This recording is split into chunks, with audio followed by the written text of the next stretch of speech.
लेकिन पहले लखनऊ चलेंगे। तस्वीरें वहां से वीरेश पांडे के पास बहुत खास हैं और बहुत दिलचस्प है। वीरेश, ये देखिए रामचंद्र प्रधान के पुत्र हैं और इनके नृत्य को देखिए, दर्शकों को दिखाइए। बहुत बढ़िया, करते रहो भाई, करते रहो। हाँ, वाह वाह वाह वाह। ओहो, ये रामचंद्र प्रधान जी जीते हैं, उनके पुत्र हैं, उनके समर्थक हैं और आतिशबाजी भी चल रही है चारों तरफ, ढोल नगाड़ों के साथ गुलाल है।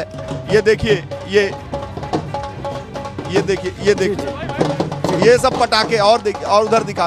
हाँ देखिए, आप देखिए, क्योंकि जो विजुअल कहता है ना, उससे कुछ ज्यादा कोई बोल नहीं सकता। ये प्रतीक है भारतीय जनता पार्टी के प्रदेश कार्यालय पर जो जश्न है वो पूरे प्रदेश में हुई जीत का जश्न है। जैसा कि प्रदेश अध्यक्ष स्वतंत्र देव सिंह ने कहा कि हमारे कार्यकर्ताओं का जो त्याग है, परिश्रम है, ये उसका परिणाम है। और साथ ही साथ उन्होंने ये भी कहा कि विपक्ष सहयोग करे, विपक्ष के लिए पास कुछ नहीं है। तो स्वतंत्र देव सिंह एक्सक्लूसिव बात करते हुए एबीपी गंगा से पहली बार जीत के बाद भारतीय जनता पार्टी के जो 3 सीटों के अलावा जो जीत हुई है उस पर स्वतंत्र देव सिंह एबीपी गंगा के पास थे, एक्सक्लूसिव थे और उन्होंने प्रदेश अध्यक्ष के नाते इस बात को कहा कि जो जीत हुई है वो कार्यकर्ताओं की वजह से हुई है। भारतीय जनता पार्टी पर गुलदस्ते निकाले जा रहे हैं। आप देखिए, गाड़ियों से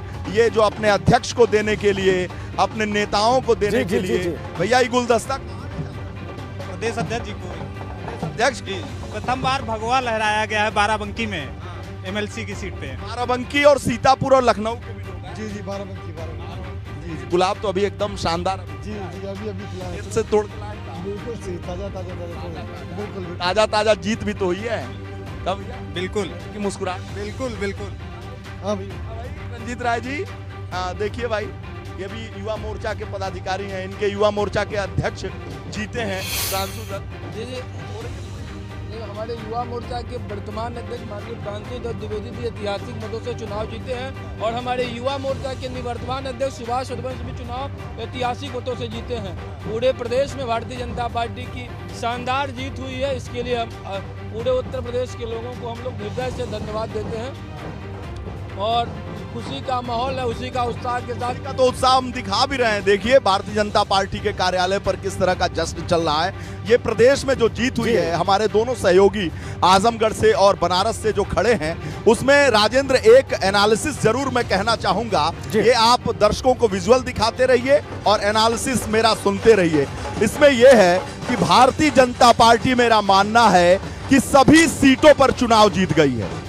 आप पूछेंगे राजेंद्र की सभी सीटों पे कैसे चुनाव जीत गई है, तो निर्दलीय चुनाव जीते हैं। तो निर्दलीय अगर चुनाव जीते हैं तो सपा क्यों नहीं जीती, बसपा क्यों नहीं जीती, कांग्रेस क्यों नहीं जीती। ये मेरा एनालिसिस है कि भारतीय जनता पार्टी सभी सीटों पर चुनाव जीत गई है। जी हाँ, जो 3 सीटें भारतीय जनता पार्टी हारी है वो भी भारतीय जनता पार्टी की ही है। जी, क्यों नहीं सपा जीती, क्यों नहीं बसपा जीती, क्यों नहीं कांग्रेस जीती। आप सोचिए, आप भी 20 साल से पत्रकारिता में हैं। बिटवीन द लाइंस क्या कहता है, भारतीय जनता पार्टी बिल्कुल ये वही नहीं जीती है जहां वो जीतना नहीं ये चाहती। जो बात आप अंडरलाइन कर रहे हैं, बात को बिल्कुल आजमगढ़ के प्रत्याशी ने कहा, इसी बात को ये जो बनारस आप की बात अंडरलाइन प्रत्याशी कर ने रहे कहा। हैं और ये बड़ी बात आप जो कंक्लूड कर रहे हैं वीरेश, इस पर हम बात भी करेंगे और नीतीश के पास भी चलेंगे, वाराणसी और अनुभव से भी बात करेंगे। जो बात आप कह रहे हैं कि जो 3 सीटें भारतीय जनता पार्टी के उम्मीदवारों ने नहीं जीती, वो भी दरअसल भारतीय जनता पार्टी के पास हैं और उसके सकारात्मक मतलब बीजेपी के लिए ही हैं। इस पर भी हम बात करेंगे।